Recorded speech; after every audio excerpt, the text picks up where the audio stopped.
بسم الله الرحمن الرحيم. السلام عليكم ورحمة الله وبركاته. الحمد لله الذي فتح لنا أبواب الهداية وعصمنا من الغواية، والصلاة والسلام على سيدنا ونبينا ومولانا محمد المبعوث بأكمل الرسالة وعلى آله وأصحابه ومن تبعهم بإحسان إلى يوم القيامة. أما بعد، hadirin hadirat yang saya hormati, para jamaah sekalian rahimakumullah. Pertama dan utama kita bersyukur kepada Allah atas segala nikmat yang diberikan kepada kita, yang tiada kita mampu menghitungnya atau membalasnya, terutama nikmat sehat wal afiat, lebih lagi nikmat hidayah dan taufik dan kesempatan yang kita gunakan untuk mengaji di pagi hari ini di masjid ini. Dan kita bersama-sama berniat-niat yang baik di dalam majlis ini, mendengarkan ayat Al-Quran, mendengarkan nasihat-nasihat Allah, nasihat-nasihat Kanjeng Rasulullah, nasihat-nasihat para ulama Allah. Dan kita berniat untuk mengamalkan ilmu yang kita dengarkan, dan kita mohon kepada Allah agar majlis kita diberkahi oleh Allah. Amin Allahumma amin ya rabbal. Salawat dan salam semoga Allah aturkan kepada baginda kita yang sempurna, teladan kita yang mulia, penolong kita di dunia sampai di akhirat nanti, beliau Sayyiduna wa Maulana Muhammad sallallahu alaihi wasallam beserta keluarganya, para sahabatnya dan semua orang setia di dalam sunnahnya. Amma ba'd. Di dalam ayat Al-Quran yang tadi dibaca oleh qari kita, Allah subhanahu wa ta'ala mengkisahkan salah satu season perjalanan Nabi Ibrahim alaihissalam. Nabi Ibrahim alaihissalam salah satu Nabi Allah yang mulia. Bahkan Nabi Ibrahim alaihissalam adalah salah satu ulul azmi yang termulia dari para nabi dan rasul. Mereka berjumlah 5. Ulul azmi berjumlah 5. Ya, mereka dikatakan ulul azmi karena sebagai para rasul yang paling penyabar, yang paling sabar dalam berdakwah, dalam menyampaikan amanah Allah Ta'ala. Mereka adalah Nabi Allah Nuh alaihissalam, Nabi Allah Ibrahim alaihissalam, Nabi Allah Musa alaihissalam, Nabi Allah Isa alaihissalam, dan terakhir Nabi kita Sayyidina wa Maulana Muhammad sallallahu alaihi wa alihi wasallam. 5 rasul ini disebut sebagai ulul azmi, Nabi yang paling mulia, yang paling sabar.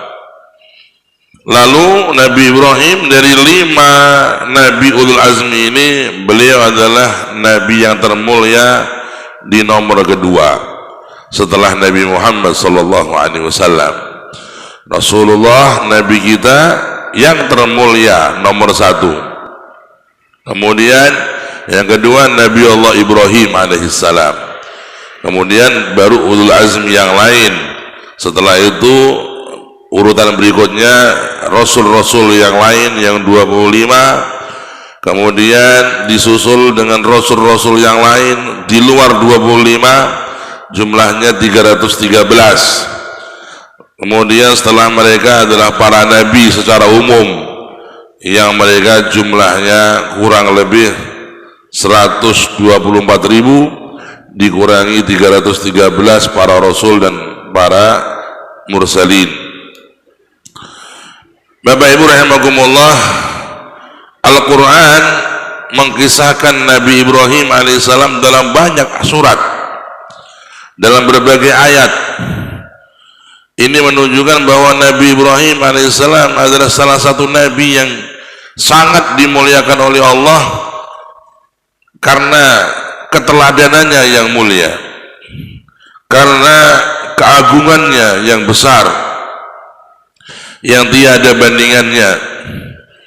Karena itulah Allah memuji Nabi Ibrahim dalam ayat-ayatnya. Allah memuji Nabi Ibrahim ketika Allah berfirman, inna Ibrahima kana ummatan qanitan. Sesungguhnya Nabi Ibrahim itu adalah seorang umat. Nabi Ibrahim sendiri satu orang, tapi oleh Allah disebut sebagai umat. Nabi Ibrahim person, seseorang, satu orang, tapi oleh Allah disebut sebagai ummah. Inna Ibrahim kana ummah. Sesungguhnya Ibrahim itu satu orang, nilainya seperti suatu bangsa. Disinilah kata para ulama rahasianya kenapa Nabi Ibrahim disebut sebagai ummah padahal sendiri.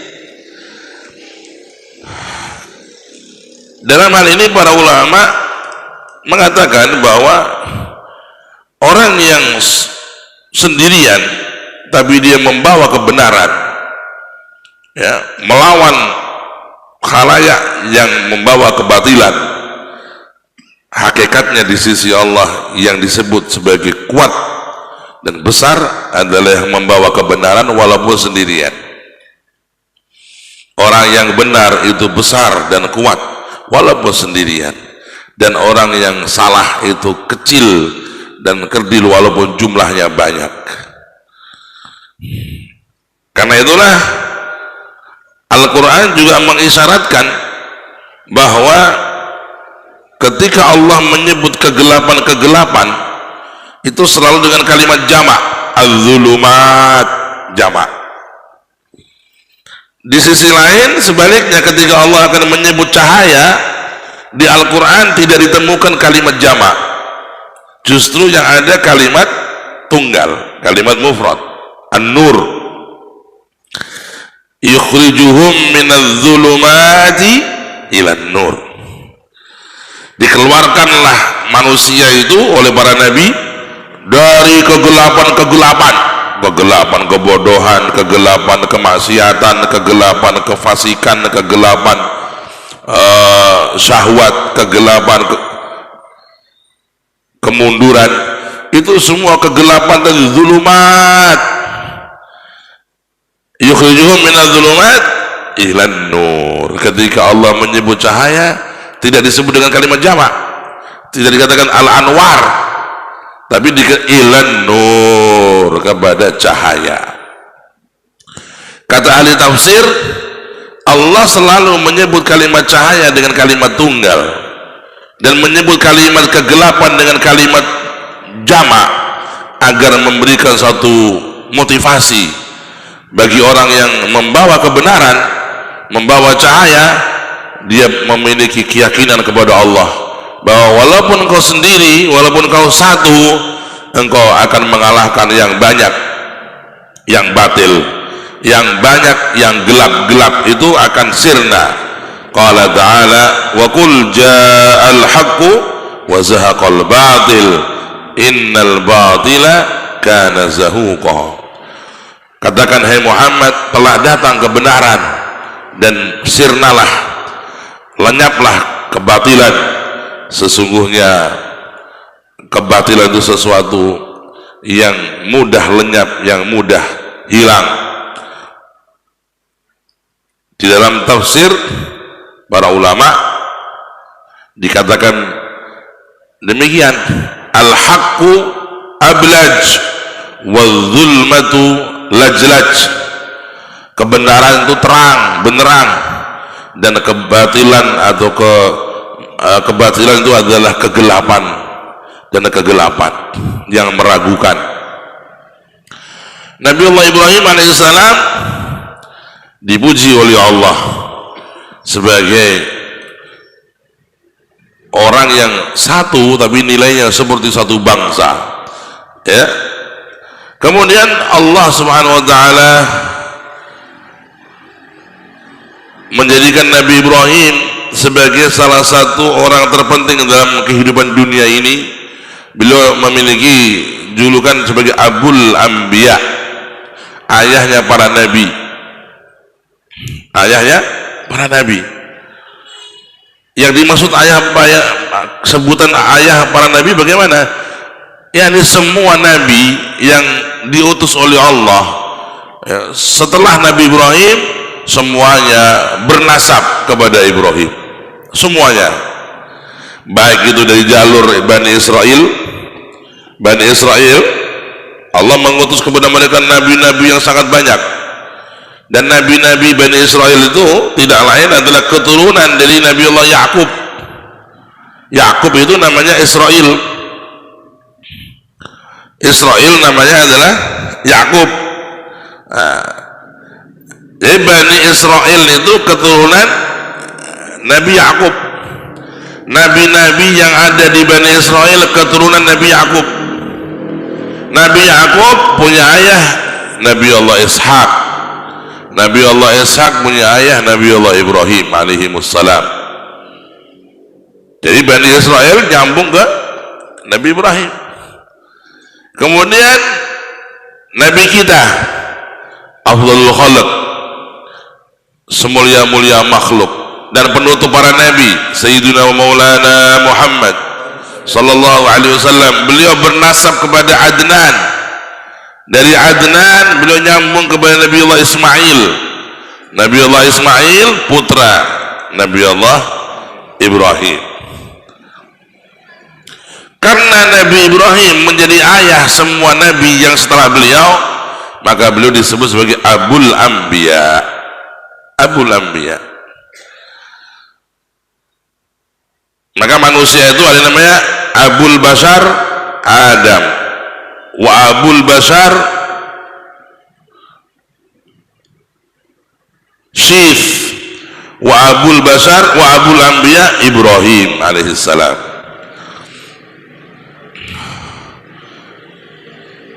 Ayahnya manusia adalah Nabi Allah Adam, ayah pertama Nabi Allah Adam alaihissalam.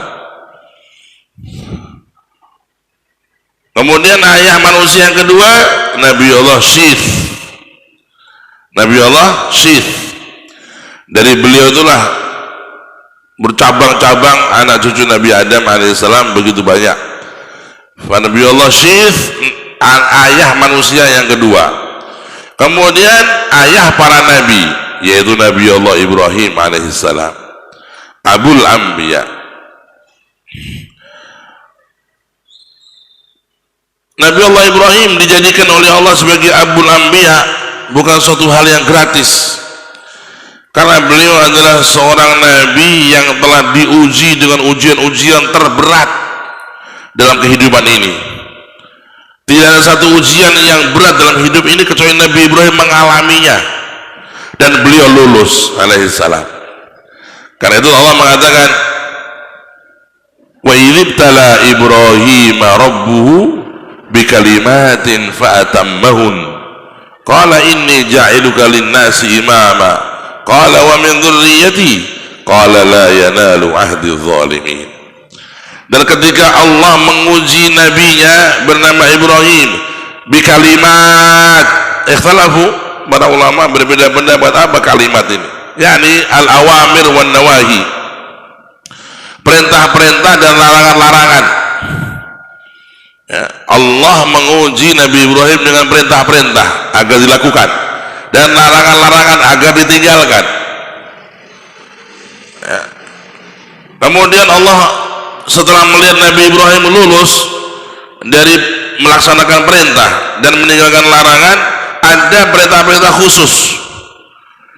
Diperintah oleh Allah untuk hijrah, meninggalkan kampungnya, meninggalkan ayahnya yang dicintainya atau paman yang dicintainya.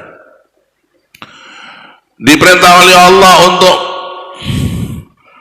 meninggalkan negerinya karena Allah, hijrah karena Allah.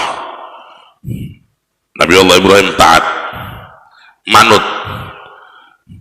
Diperintah oleh Allah untuk menyampaikan dakwah, kepada bangsa Syam. Beliau manut, diperintah oleh Allah untuk menikah dengan perempuan yang Allah takdirkan atau dikasih ilham oleh Allah untuk menikah dengan perempuan yang kemudian menjadi istri beliau, yaitu Siti Hajar. Sampai akhirnya beliau harus jauh-jauh mengantar istrinya ke negeri Mekah yang dahulu belum ada manusia di situ, belum ada satu rumput pun di situ, belum ada satu bangunan pun di situ, belum ada manusia pun satu pun di situ. Nah, beliau diperintah oleh Allah, maka beliau melaksanakannya dengan baik. Dan perintah berikutnya diperintahkan kepada beliau untuk membangun Ka'bah yang hilang setelah terkena banjir Nabiullah Nuh alaihissalam. Ini Ka'bah dulu zaman Nabiullah Nuh sudah ada, dan Ka'bah itu dibangun dari mulai zaman Nabi Adam sudah ada Ka'bah. Di zaman Nabiullah Adam sudah ada Ka'bah, zaman Nabi Syith sudah ada Ka'bah. Ketika datang banjir besar yang memenuhi jagat ini, ya, di zaman Nabi Nuh Allah jadikan Ka'bah tertutup dengan tanah, hilang.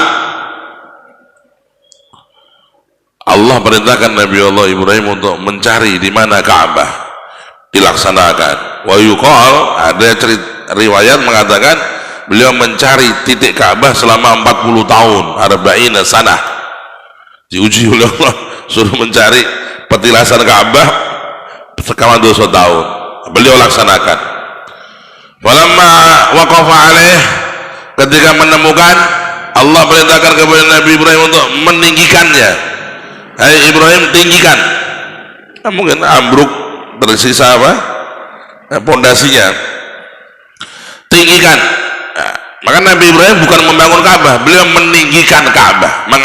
Temboknya ambruk, beliau yang meninggikan. Allah mengatakan apa? Wa idh yarfa'u Ibrahimul qawa'ida minal baiti wa Ismailu rabbana taqabbal minna. Dan ketika Ibrahim meninggikan Ka'bah, dia tidak membangun. Yang Ka'bah sudah ada mulai zaman Nabi Allah Adam alaihissalam. Nabi Nuh meninggikan Ka'bah itu bersama Ismail alaihissalam.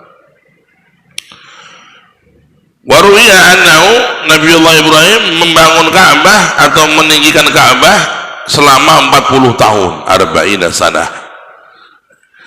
li syiddati ihtiyat, karena beliau ngati-ngati dalam membangun Ka'bah, tidak mau kemasukan barang yang syubhat, apalagi yang haram. Dan di zaman Nabi Ibrahim alaihissalam,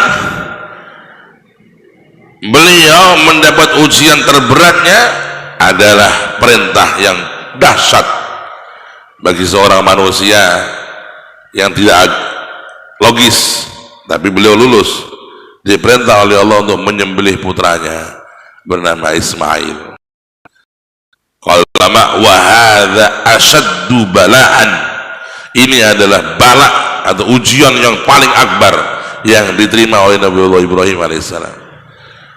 Fa'atammahu, Nabiullah Ibrahim menyempurnakannya. Subhanallah. Inilah Nabi Ibrahim alaihissalam. Saudara-saudara, ya, kedisiplinan Nabi Ibrahim dalam taat kepada Allah dan perjuangan Nabi Ibrahim dalam melaksanakan perintah-perintah Allah dan tirakat-tirakat Nabi Ibrahim yang begitu dahsyat, begitu berat kepada Allah, menjadikan beliau diangkat oleh Allah mendapat satu posisi yang tidak ada duanya, sebagai ayahnya para nabi, Abul Anbiya, yang diberkahi oleh Allah dengan barokah yang tiada henti. Saking hebatnya makom dan derajat Nabi Ibrahim, sampai-sampai Kanjeng Nabi Muhammad itu merasa beliau itu kepingin mendapat seperti Nabi Ibrahim. Beliau mengidolakan datuknya yang namanya Nabi Ibrahim ini. Karena itu Nabi berdoa, Allahumma salli ala Muhammad wa ala ali Muhammad kama sallaita ala Ibrahim wa ala ali Ibrahim. Ya Allah, rahmati dan muliakanlah Muhammad, yakni beliau, Allahumma shalli ala Muhammad, dan keluarganya sebagaimana engkau merahmati memuliakan Ibrahim dan keluarganya. Dan beliau menjadikan Nabi Ibrahim sebagai barometer. Jadi ya Allah, berkahilah keluarga saya seperti keluarga fulan. Karena jenengan melihat keluarga itu keluarga yang hebat, keluarga yang soleh, yang anaknya baik semua, yang rezekinya luas, yang macam-macam kenikmatan yang Allah berikan kepada mereka. Jenengan begitu kagum dengan keluarga kita, ya Allah, jadikan keluarga saya seperti keluarga orang ini. Nabi Allah Muhammad SAW melihat Nabi Ibrahim dalam posisi yang terhebat, maka beliau berdoa, ya Allah, berikanlah kasih sayang dan kemuliaan kepada Muhammad dan keluarganya sebagaimana engkau memberikan kasih sayang dan kemuliaan kepada Ibrahim dan keluarganya. Wa barik ala Muhammad wa ali Muhammad kama barakta ala Ibrahim wa ali Ibrahim. Dan berkahilah Muhammad dan keluarganya sebagaimana engkau ya Allah memberkahi Ibrahim dan keluarganya.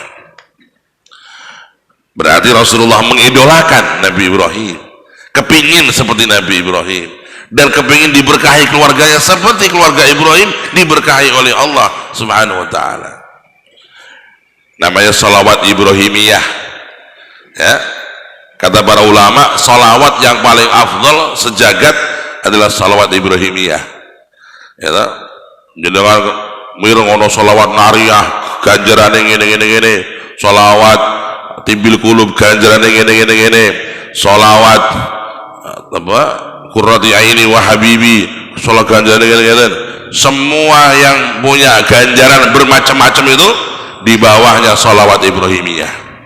Yang paling afdal adalah sholawat Ibrahimiyah. Karena itu seorang pecinta Nabi jangan malas, boleh dengan baca sholawat yang lain-lain, sholawat bil qulub, sholawat nariyah, tapi juga harus punya Ibrahimiyah walaupun 10 kali tiap hari kita usahakan, ya. La aqalla fi shalah, minimal dalam salat kita baca 5 kali kita salat salawat Ibrahimiyah. Fahiya afdhalus salawat, dia afdalnya salawat, nggak ada yang bisa melebihi salawat Ibrahimiyah, karena ini adalah salawat asli dari ajaran kanjeng Nabi. Allahumma salli ala Sayyidina Muhammad, ya. Karena itu salawat Ibrahimiyah ini bersama-sama, Allahumma salli ala Sayyidina Muhammadin wa ala ali Sayyidina Muhammad kama sallaita ala Sayyidina Ibrahim wa ala ali Sayyidina Ibrahim wa barik ala Sayyidina Muhammad wa ala ali Sayyidina Muhammad kama barakta ala Sayyidina Ibrahim wa ala ali Sayyidina Ibrahim fil alamin innaka Hamidum Majid. Jadi salawat Ibrahimiyah afdal salawat, ya. Paling mulianya salawat kepada kanjeng Nabi, salawat Ibrahimiyah. Sampai Imam Nawawi berkata dalam kitab Adzkar, seandainya ada orang bernadar untuk bersalawat yang paling mulia, dia harus membaca salawat Ibrahimiyah. Dia nadar, ya Allah, saya nadar kalau saya dapat begini saya akan baca salawat yang paling mulia 10 kali. Maka nadarnya tidak akan terpenuhi kalau dia nggak baca salawat Ibrahimiyah. Harus salawat Ibrahimiyah. Fahiyya afdal as-salawat alal itlaq, paling mulianya salawat secara aklamasi, secara mutlak. Nah,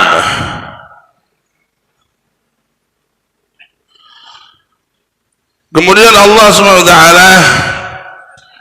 di dalam Al-Quran mengkisahkan salah satu season ketika Nabi Ibrahim ingin mendakwai ayahnya, ya. Ayahnya diajak untuk masuk Islam, diajak untuk bertauhid, mengesahkan Allah Ta'ala dan tidak menyembah patung-patung dan berhala-berhala. Terkait ayah Nabi Ibrahim, Al-Quran menyebut dengan secara total itu 11 kali.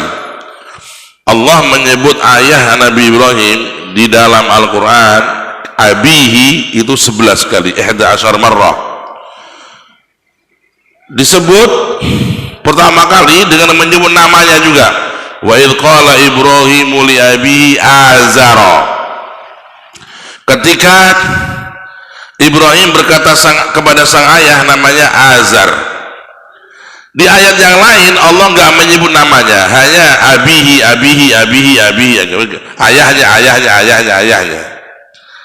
Supaya memberikan satu maksud bahwa kalimat ini, abihi ini, semuanya bermuara pada satu orang, tidak banyak. Nah, apakah yang dimaksud dengan abihi ini ayah asli, ayah kandung, apakah paman? Nah, disinilah terjadi dua kelompok penafsiran para ulama ahli Quran. Kebanyakan jumhur ulama ahli sejarah mengatakan bahwa Azar itu bukan ayah asli Nabi Ibrahim, dia adalah paman Nabi Ibrahim alaihissalam. Orang Arab biasa menyebut paman sebagai ayah secara gampang, secara ucapan kemudahan dalam lughah. Paman itu adalah termasuk ayah, saudaranya ayah adalah ayah juga. Karena itulah Allah juga menyebut dalam Al-Quran itu, dikatakan oleh ma ta'budu min ba'di qalu na'budu ilahaka wa ilaha abaika Ibrahim wa Ismaila. Ismail apakah ayahnya Nabi Allah Yakub? Kali itu Nabi Allah Yakub bertanya kepada anak-anaknya Nabi Yakub. Kata Nabi Yakub pada anak-anak, anak-anak aku, kata Nabi Yakub, kalau nanti aku mati kalian mau nyembah siapa? Mata abudun ibadi. Kata anak-anak Nabi Yakub, na'budu ilahaka wa ilaha abaik Ibrahim wa Ismail. Padahal Ismail bukan dalam jalur Ishak, jalur yang lain, tapi dikatakan abaika Ibrahim wa Ismail. Ini rodong hantu gimana memahami tafsir rodong ngeludah saya. Jadi kalimat abun itu bisa digunakan untuk paman, intinya begitu. Seperti tadi ayat Al-Quran, na'budu ilahaka wa ilaha abaika ayah-ayahmu Ibrahim jelas ayah, wa Ismail, apakah Ismail itu ayah Nabi Yakub? Kan enggak, paman. Lalu Ishak ya ayah dari jalurnya. Nah, dari ayat-ayat inilah jumhur ulama mengatakan bahwa Azar itu bukan ayah kandung Nabi Ibrahim, dia ayah angkat atau paman yang kemudian disebut sebagai ayah. Ini jumhur ulama, ya. Walaupun ada juga yang mengatakan bahwa itu ayah kandungnya. Diskusi Nabiullah Ibrahim disebut dalam Al-Quran bersama ayahnya. Dan ingatlah ketika Ibrahim berkata kepada sang ayah, ayah asli atau ayah angkat sebagai paman aslinya, hai ayah, kenapa engkau menyembah Tuhan-Tuhan yang gak berguna itu, gak bisa mendengar, ya. Lima ta'budu ma la yasma'u wa la yubsiru wa la yughni 'anka syai'a. Kenapa engkau menyembah patung-patung yang tidak bisa melihat, gak bisa mendengar, dan tidak bisa bermanfaat buatmu apapun? Apapun. La yughni 'anka syai'a, gak bisa memberimu kemanfaat apapun.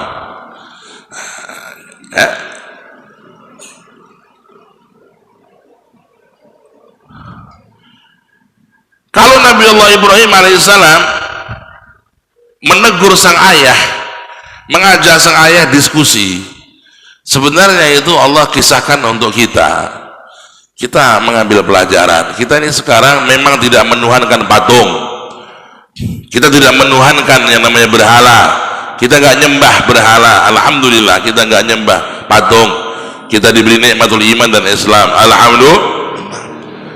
Tapi ada patung lain yang itu juga bisa menjadi salah satu kritik moral buat kita, yaitu yang namanya syahwat. Syahwat atau hawa nafsu itu dituhankan oleh banyak orang. Karena itu Allah menyebutkan, afara'aita man ittakhadha ilahahu hawahu. Apakah kamu nggak melihat orang yang menuhankan hawa nafsunya? Sing pokok aku seneng. Nah aku seneng, gak peduli. Nah, ini wong sing menuhankan kemauannya dia. Sama sebenarnya. Orang yang menuhankan kemauannya sama dengan orang yang dia menuhankan patung. Ya, intinya Allah nomor sekian. Sing penting aku seneng, sing penting aku enak, sing penting aku cocok. Nah, ini oleh Allah ya, ditegur dalam Al-Quran. Apakah kamu nggak melihat bagaimana orang yang menuhankan kemauannya, hawa nafsunya, kesenangannya? Kalau aku mau, aku seneng, nggak peduli Allah nggak seneng, nggak peduli Rasulullah nggak seneng, nggak peduli. Nah, mereka itu ya, dikatakan dalam Al-Quran, afara'aita man ittakhadha ilahahu hawahu wa adallahu Allahu ala ilmin wa khatama ala sam'ihi wa qalbihi wa ja'ala ala basarihi ghishawah faman yahdihi min ba'dillah. Siapa yang akan memberi dia hidayah kalau enggak Allah?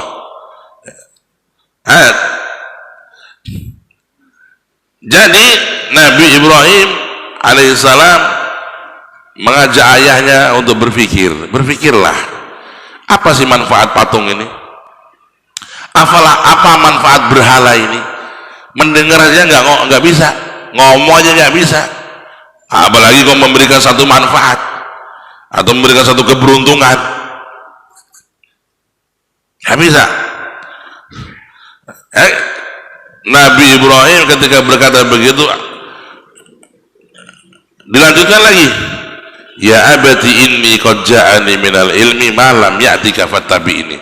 Hai ayah, aku mendapat petunjuk dari Allah, hidayah yang engkau belum mendapatkan, maka ikuti aku, maka engkau akan mendapat petunjuk kebenaran dari Allah Subhanahu wa taala, kepada jalan yang benar.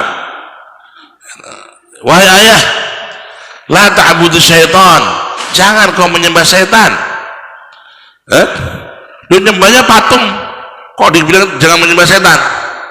Karena yang menyuruh orang menyembah patung atau siapa? Setan. Karena itu menyembah itu sangat dekat dengan ketaatan. Kalau kita taat kepada seseorang dalam arti kata dia sebagai Tuhan kita, maka kita telah menuhankan selain Allah. Kita diperintah oleh seseorang, kita taat, tapi karena dia sebagai orang yang kita anggap memiliki manfaat dan manfaat untuk kita, sehingga nanti kalau dia punya perintah berbeda dengan perintahnya Allah, kita akan taati dia. Dia telah mensyirikkan Allah. Maka ketaatan kita kepada orang tua itu tergantung, karena kita taat kepada orang tua itu karena diperintah Allah untuk taat kepada orang tua, dan karena perintahnya orang tua tidak berbeda dengan perintah Allah, kita ikuti. Perintah pemerintah nih, pemerintah punya peraturan, wajib kita taati. Atiullaha wa atiur rasulah wa ulil amri minkum. Katanya dibikin dalil untuk mengikuti pemerintah, walaupun secara tafsir ayat itu salah ya, mentaati pemerintah bukan dengan ayat itu ayat salah kaprah orang menerjemahkan. Karena yang semua tafsir ulama yang disebut ulil amri bukan pemerintah, ulama. Atiullah, taatlah kepada Allah, wa atiur rasul, dan taatlah kepada rasul, dan taatlah kepada ulil amr. Man humul amr? Al ulama. Yang disebut ulul amr dalam tafsir kitab-kitab, jangan buka di kitab Jalalain, di kitab al ulama, para ulama, bukan pemerintah. Tapi oleh penafsiran belakangan dia ulul amr dengan pemerintah.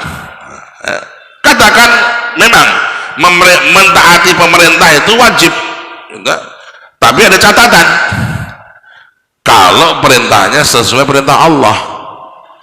Kalau pemerintah itu memerintah sesuai hukum Allah. Kalau pemerintah itu dia memerintah sesuatu yang tidak ada dasar hukumnya dari hukum Allah, kita nggak wajib taat. Tapi ada orang dia ngotot, enggak, saya pokoknya kalau pemerintah memerintah saya ikut walaupun melanggar perintah Allah. Dia mensyirikan Allah. Dia mensyirikan Allah dengan dia mentaati pemerintah walaupun pemerintahnya dia melanggar perintah Allah, dia tetap taat. Itu mensyirikan Allah dalam perintahnya. Dia tidak mensyirikan dalam zat, tapi dia mensyirikan dalam sifat, dalam af'al. Kalau kita hendaknya di dalam beragama harus paham ketaatan kita kepada ulama itu terkait dengan ketaatan kepada Allah. Kalau ulama berkata benar, kita ikuti. Kalau ulama berkata salah, jelas-jelas salah, ya jangan kita ikuti. Ada ulama menghalalkan riba, ya kita jangan ikuti. Menghalalkan, tapi kalau dia saya tidak menghalalkan, tapi ini solusi untuk bagaimana tentang riba ini, bagaimana untuk umat biar tidak kerepotan, maka diadakan solusi. Ada namanya bank syariah, ya ada ini bank, nah, itu lain lagi. Tapi kalau dia mengatakan riba itu halal, itu jelas-jelas melanggar Quran. Jadi kalau ada lafaz wajib taat kepada para ulama, wajib taat kepada pemerintah, wajib taat kepada orang tua, itu terikat dengan taat kepada Allah. Kalau perintahnya sesuai perintah Allah. Perempuan wajib taat kepada suami. Kadang-kadang ribut nih. Wajibnya perempuan taat kepada suami itu wajib apa? Apakah wajib dalam semua hal? Jadi wajibnya perempuan di dalam taat kepada suami adalah di dalam untuk dirinya. Dirinya ini dikehendaki suaminya, dikehendaki, dipanggil istri suaminya harus datang. Perempuan kata Nabi Allahumma shalli ala Muhammad, walaupun dia sibuk masak, walaupun dia lagi sibuk dengan apapun, ketika diperintah suaminya maka diminta datang, harus datang.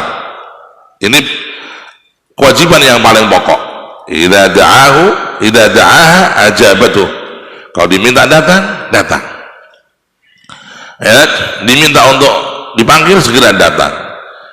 Wa tamkinu nafsiha minhu, dan membolehkan dirinya untuk suaminya selama tidak ada halangan, kapan saja. Karena perempuan kalau sampai menolak apa yang dikehendaki suaminya dalam dirinya tanpa uzur, berdosa dia. Jadi perempuan wajib taat kepada suami di dalam hal dirinya. Kalau keluar minta izin, kalau mau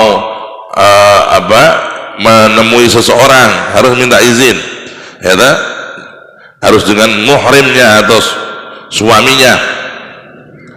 Tapi apakah juga wajib dalam hal-hal yang lain? Contoh, kalau ada perempuan dia bermadzhab lain dengan suaminya.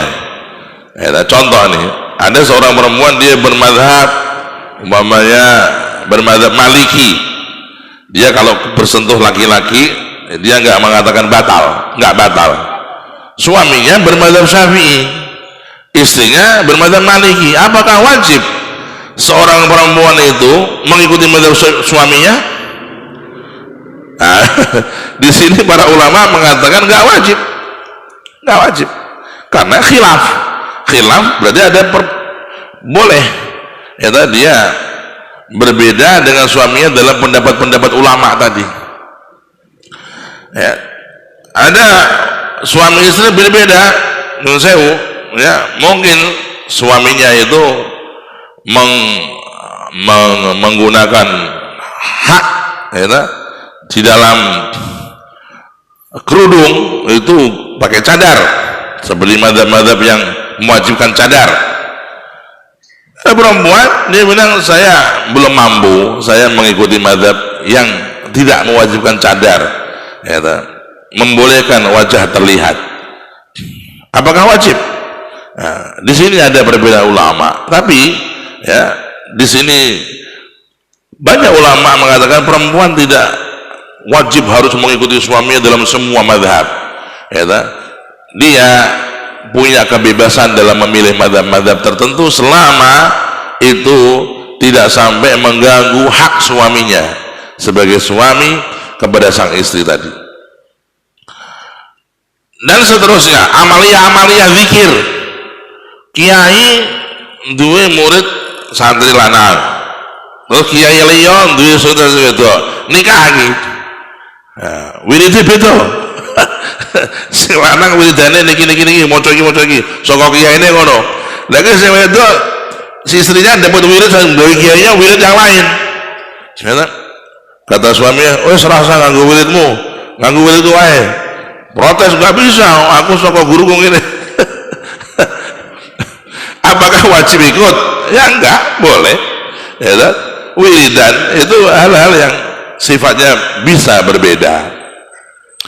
Jadi ketaatan seorang istri kepada suami itu ada ikatan selama suaminya merintah yang diridhoi Allah. Kalau suaminya merintah yang enggak diridhoi Allah, ya enggak wajib taat. La ta'ata li makhluqin fi ma'siyatil khaliq. Enggak ada kewajiban taat kepada makhluk kalau makhluk itu merintah kepada maksiat. Ya toh, ana sing lanang iki, "Mah, iki engko resepsi sing hadir wong umum." Gitu.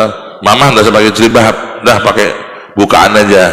Kalau perlu dibikin yang lebih keren, rambutnya sing luwih ini. Jangan taat. Istri yang cerdas, yang hebat, ya nggak taat. Ya, perintahnya maksiat kok. Ya, nah, atau seorang istri kadang-kadang mungkin ngomong apa kepada suami, ya, yang jelas-jelas haram. Ini haram, tapi suami istri nggak mau. Ya, jangan kita taat. Jadi termasuk ulama kiai, ya, ketaatan kita kepada mereka itu tergantung kalau perintah sang kiai itu perintah yang sesuai dengan perintahnya Allah dan tidak keluar dari jalurnya kebenaran Allah yang disebutkan dalam Al-Quran dan sabda-sabda Rasulullah. Begitu juga perintah pemerintah kepada suatu umat, suatu bangsa, memerintah sesuatu, kalau wajib, kalau benar wajib dipertaati, ya, tapi kalau nggak benar ya kita nggak usah, nggak wajib. Saudara-saudara, ya inilah sekarang itu banyak orang mengeluh, ya, bagaimana pemerintah itu memberatkan masyarakat tentang pajak. Ya, pajak ini sekarang banyak orang mengeluh, dan apalagi banyak kasus-kasus di mana uang-uang pajak ini digunakan tidak sesuai daripada tujuannya, banyak bocornya sehingga umat merasa keberatan. Ya, ini kalau kita nanti dibiarkan akhirnya benturan lagi antara pemerintah dengan umat, dengan masyarakat, sehingga nanti akhirnya terjadi pertumpahan darah lagi. Ya, sebenarnya masing-masing calling down saja, dan masing-masing itu menjalankan tugas dengan secara baik, ya, sehingga umat, ya, oleh Allah ditolong dengan caranya Allah, ya, dan pemerintah amanah sehingga datanglah pertolongan Allah. Ya, jangan kita terkesan sekarang ini rakyat digencet-gencet, rakyat ditekan-tekan, akhirnya mereka kasihan, ya, orang yang kesusahan, orang yang sudah payah masih digencet-gencet, ini sudah jatuh ketimpa tangga. Itu kan repot, ya. Maka perlu pemerintah juga meningkatkan amanahnya sehingga umat tidak merasa cemburu, ya, tidak merasa dizolimi. Artinya kalau dizolimi berarti kan terpaksa. Kalau sudah terpaksa, hartanya harta haram, Ya, karena ahli fikih sepakat kullu malin yu'ta bil ghahr fahuwa haram. Tiap harta yang diberikan dengan keterpaksaan itu haram. Haram. Ya, kalau orang dengan senang hati, saya senang hati Pak, saya bayar pajak, ya, karena saya lihat pemerintah ini amanah, bagus, dan mereka lagi butuh duit. Kita sebagai bangsa senang hati kok kita bayar pajak, yo halal. Ya, tapi kalau sudah rakyat merasa ini pemerintah nggak amanah, kemudian penggunaan uang nggak bener, kemudian nanti ini ada percontohan kemewahan dalam kehidupan mereka, akhirnya rakyat merasa terpaksa. Nah, orang mengeluarkan harta terpaksa ini walaupun akhirnya dikeluarkan tapi hukumnya haram, duitnya tuh haram. Ya, ma yukhraju qahran wa maksan fahuwa haram. Harta yang dikeluarkan ya, dengan cara terpaksa hukumnya haram, harta haram. Ini ya, memang dilematis. Makanya solusinya satu, umat ini diajak untuk banyak mendekat kepada Allah, mendekat kepada Allah dengan qiyamul lail, ya, mendekat kepada Allah dengan banyak sholawat, mendekat kepada Allah dengan ziarah para wali. Disitulah nanti ada pertolongan Allah, ya, ketika kedahsyatan ekonomi yang mulai banyak menurun, banyak orang yang kesusahan, kesulitan, tapi mereka diimbangi dengan religiositas yang tinggi, sering ziarah ulama, dengan membangun malam, dengan majelis ta'lim. Ada satu keringanan yang Allah berikan kepada mereka, ada rasa ringan yang tidak dirasakan orang lain dalam kehidupan mereka, ya. Karena Rasulullah sudah bersabda, akan datang suatu zaman kalian melihat pemimpin-pemimpin yang memaksa kalian, yang mau repotkan kalian, memberatkan kalian, harus begini, pajak ini. Rasulullah sudah kasih tahu, ya, akan datang pemimpin-pemimpin yang seperti itu, kata Rasulullah. Sampai sahabat tanya, afala nuqatilhum ya Rasulullah, bolehkah kami itu berontak, ya toh, revolusi, kita bikin pemberontakan untuk menggulingkan pemerintahan? Sahabat tanya, qala billah, tidak boleh mengadakan pemberontakan atau revolusi selama mereka masih menegakkan sholat. Ma aqamu fikumus shalah, kata Rasulullah, jangan kalian berontak, jangan kalian tuh mengadakan revolusi kalau mereka masih menegakkan sholat, masih sholat. Kata Nabi, jangan diberontak. Tapi kami digencet, kami diminta ini, bayar ini, wajib gini, bukan? Kata Rasulullah, ini solusinya Allah nih melalui lisan Rasulullah, ya. Kalau kalian dipimpin oleh kelompok mereka itu, diminta ini, maka kalian hendaknya banyak meminta kepada Allah, sehingga nanti kalian bisa memberi kepada mereka. Ya, dungo nang Allah sing akeh, ibadah nang Allah sing akeh, banyak qiyamul, banyak minta pertolongan Allah. Nanti kita bisa diberi Allah keluasan dan bisa memberi yang mereka minta. Jalo KI, daripada kita konfrontasi, daripada kita ribut sama mereka, ya, nah, kayak repot kita, hidup kita nggak tenang. Yang mereka minta, ya kita kasih, yang mereka minta kita kasih. Kita gimana nih kalau kita banyak diminta ini loh? Minta kepada Allah yang maha kaya. Allah maha kaya. Kalau kita minta kepada Allah sungguh-sungguh, kita akan dicukupi olehnya, ya. Ma'asyiral ikhwan rahimakumullah. Ini dari pihak umat.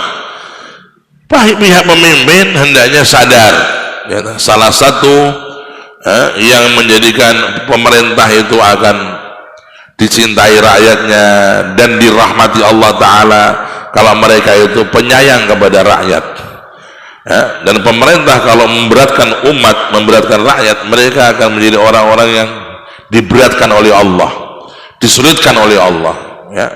Rasulullah pernah bersabda, man syaqqa ala ummatihi fashkukillahu alaih. Ya Allah, siapapun orang yang menjadi pemimpin kemudian menyulitkan umatku, maka berikan dia kesulitan, Barang siapa memberatkan umatku, berikan dia keberatan.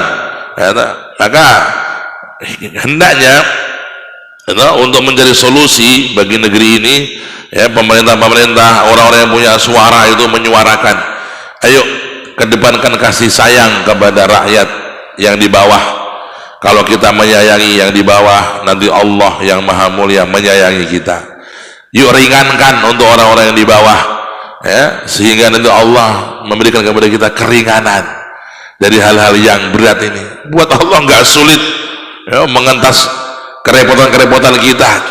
Buat Allah nggak repot untuk mengeluarkan negeri kita dari kemiskinan dan kekurangan-kekurangan dan kerepotan-kerepotan ini, asal kita mendekat kepada Allah dan pemerintahnya amanah kepada Allah subhanahu wa ta'ala.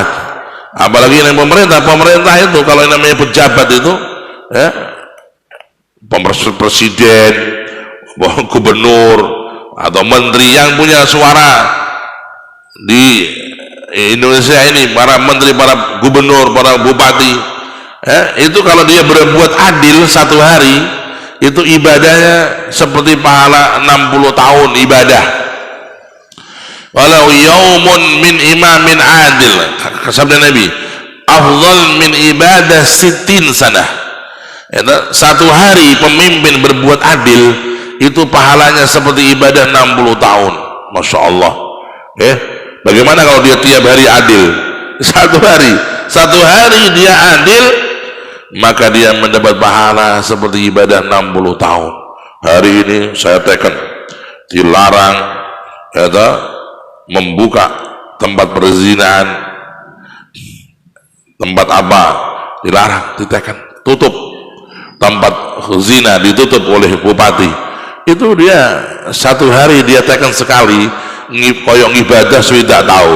Masya Allah, ya, ada orang yang terdolimi ditolong oleh dia, ya, ini orang yang nggak salah kok dihukum, ya, dia membela dan dia membebaskan. Ini satu kali dia berbuat ibadahnya seperti 60 tahun ibadah, ya. Maka renungkan bagaimana seorang yang diberi amanah pemerintah, sebagai pemerintah, kalau dia amanah maka dia pahalanya luar biasa, berlipat ganda dibanding orang biasa. Tapi nek nglakoni zalim dosane ya double-double, ya, dosanya juga berlipat ganda, ya. Karena itulah, ya, insyaallah kita kembali kepada dia, Nabi Allah Ibrahim alaihissalam. Beliau bagaimana mengatakan kepada sang ayah, ikutilah aku karena aku mendapat hidayah yang engkau belum dapatkan, wahai pamanku, wahai Azar. Sampai akhirnya dalam diskusi itu ayahnya Nabi Ibrahim, Azar, marah, emosi dan berkata, la illam tantahi la arjumannaka wahjurni maliya. Hai Ibrahim, kamu ini nggak mau ikut saya, malah nasihati saya, kata Azar. Sudah, kamu pergi dari sini, jangan kamu ada di rumah ini. Kalau bahasa di kon minggat di kan minggat Nabi Ibrahim. Wahjurni maliya, mana maliya? Waktan tawila, ya, waktan tawila, pergilah kamu dengan, ya, selama lah sing suwe lunga sing suwe lah, rasa mulai, ya. Nabi Ibrahim diusir oleh ayahnya, tapi Nabi Ibrahim masih berkata, baik, qala sa'astaghfiru laka rabbi. Hai ayahku, walaupun kau mengusir aku akan memohonkan ampun kepadamu, kepada Allah untukmu. Wahai ayahku, walaupun kau mengusirku, tidak mengikuti aku akan mohonkan ampun kepada Allah untukmu. Karena diriwayatkan dalam hadis Nabi, wa Nabi Ibrahim di hari kiamat itu ketemu sama Azar di hari kiamat, ya, ketemu sama Azar, dan Azar di dalam siksanya Allah. Faqala Ibrahim, Nabi Ibrahim berkata, hai ayah, bukankah aku sudah mengatakan kepadamu ketika di dunia, ikutilah aku, sembahlah Allah, jangan nyembah patung, ya, kau tidak mau ikut kepada aku. Bahkan ayahnya berkata, hai Ibrahim, sekarang aku mau ikut kamu, Kamu ngajak aku kemanapun saya siap. Mengesahkan Allah, meninggalkan patung-patung saya siap. Ini ada satu diskusi yang Allah ceritakan melalui lisan Nabi dalam Sahih Bukhari. Nabi Ibrahim itu ketika melihat ayahnya nanti di akhirat ngomong, saya sekarang ikut kamu. Kamu mau ngajak saya menyembah Allah, saya ikut kamu. Wah, sebagai anak atau sebagai ponakan, Nabi Ibrahim terenyuh sebagai kemanusiaan ini. Faqala, Nabi Allah Ibrahim berkata, ya Rabb, laqad wa'adtani alla tukhzini yaumaddin. Ya Allah, aku telah memohon kepadamu agar engkau tidak kecewakan aku di hari kiamat. Doa Nabi Ibrahim, wala tukhzini yauma yub'atsun yauma la yanfa'u malun wala banun. Ya Allah, engkau telah aku mohon agar tidak mengecewakan aku di hari kiamat. Aku minta agar ayahku ini atau Azar ini keluar dari neraka masuk surga. Maka Allah Ta'ala, ya Ibrahim, laqad haramtu al-jannah 'alal kafirin. Hai Ibrahim, sesungguhnya telah kuharamkan surga untuk orang-orang yang kafir. Orang-orang yang kafir diharamkan masuk surga oleh Allah.